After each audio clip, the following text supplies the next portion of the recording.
오늘 각종 사건, 사고 소식을 정리해보는 포인트 뉴스입니다.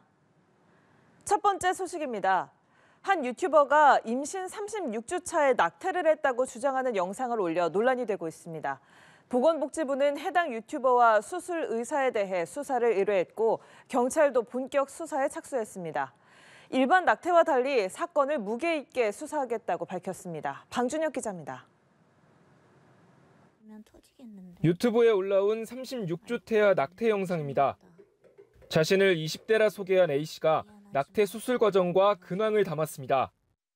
논란이 커지자 보건복지부는 A씨와 수술을 한 의사에 대해 수사를 의뢰했습니다. 24주를 넘어가는 낙태는 모자보건법상 불법이지만 2019년 낙태죄에 대한 헌법재판소의 불합치 결정과 이후 입법 공백이 계속되면서 처벌 효력은 없는 상황입니다. 이에 복지부는 34주 태아를 낙태한 의사에 살인죄를 적용한 법원 판례를 참조, 살인 혐의로 수사를 의뢰한 걸로 전해졌습니다. 경찰은 엄정 수사 방침을 밝혔습니다. 조지호 서울경찰청장은 36주가 되면 태아가 독립적으로 생존할 수 있다는 전문가 의견이 있다며 다른 낙태 사건과 다르게 무게 있게 수사할 거라고 밝혔습니다. 그러면서 종합적으로 수사에 적용할 법조와 죄명을 보겠다고 덧붙였습니다. 살인죄 객체가 되려면 이제 사람이어야 되는데 태아의 경우에는 엄마 배 바깥에 나왔을 때도 호흡을 하고 있고 울거나 했을 때는 사람으로 인정을 받거든요. 아이가 살아있는 상태에서 이 엄마의 몸속 밖으로 나왔는지 안 나왔는지 그게 쟁점이 될 것 같아요. 다만 낙태 전후 복부 모양 등을 들어 낙태 사실 자체가 조작됐을 가능성도 제기됐습니다.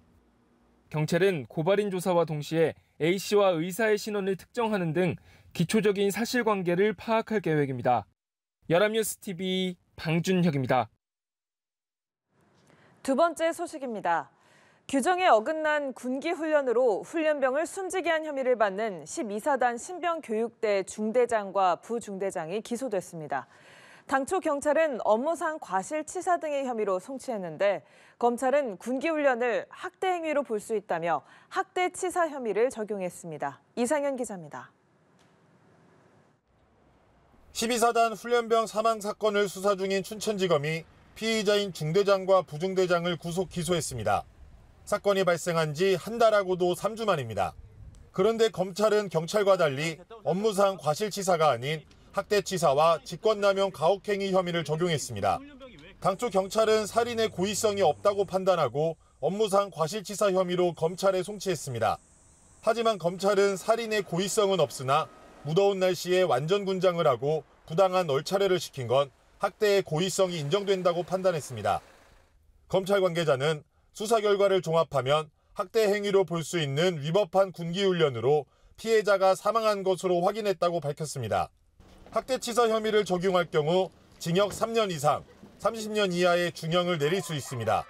최대 5년 이하 금고에 그치는 업무상 과실치사와는 처벌의 무게가 달라지는 겁니다.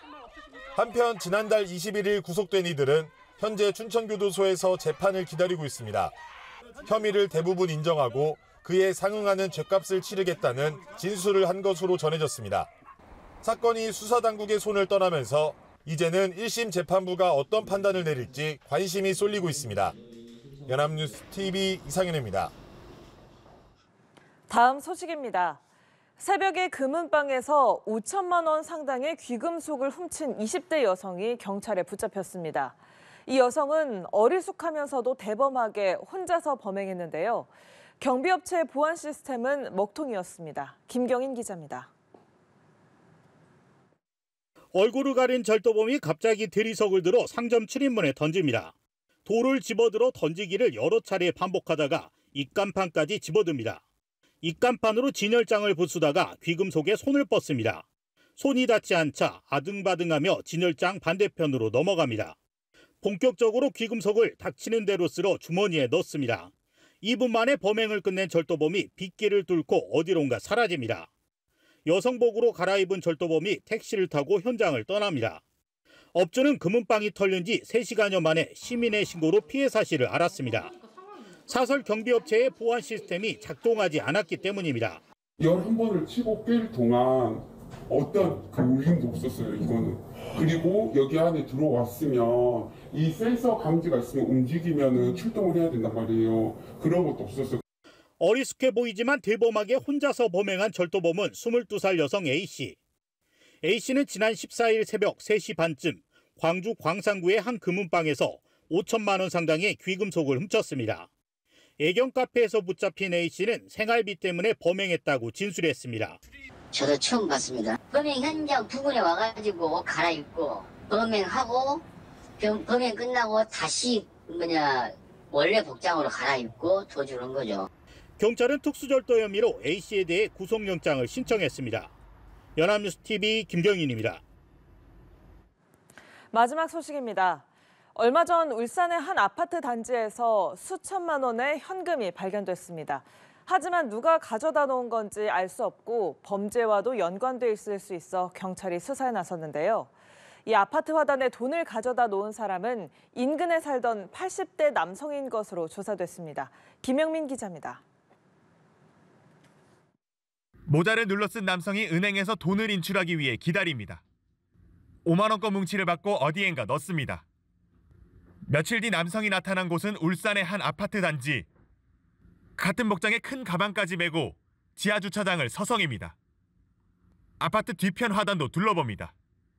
이날 이 남성은 7,500만 원의 현금을 아파트 화단에 놓고 사라졌습니다. 돈이 발견된 건 보름 만인 지난 4일. 순찰하던 경비원이 아파트 화단에서 5천만 원 돈 뭉치를 발견하고 경찰에 신고했습니다. 이틀 뒤인 6일에는 아파트 환경미화원이 2,500만 원이 든 봉투를 추가로 발견했습니다. 경찰은 띠지에 적힌 은행명과 인근 CCTV 등을 확인해 신고 열흘 만에 주인을 찾았습니다. 돈 뭉치의 주인은 울산 내 다른 지역에 거주하는 80대 남성 A씨인 것으로 조사됐습니다. 수사를 진행하는 와중에 힘든 부분이 이분이 정확하게 언제 어디에 돈을 놓아두었는지 기억을 잘 못하시고 화단에 놓아두었다는 진술 정도만 확보할 수 있어가지고 좀 수사에 애로를 많이 겪었습니다. A씨가 인출한 돈은 개발 보상금인 것으로 알려졌는데 경찰은 A씨가 고령 등으로 인해 잘 기억하지 못하는 것으로 보고 있습니다. 또 범죄 관련성은 없다고 판단해 찾은 현금 전액을 A씨에게 돌려줄 예정입니다. 연합뉴스TV 김영민입니다.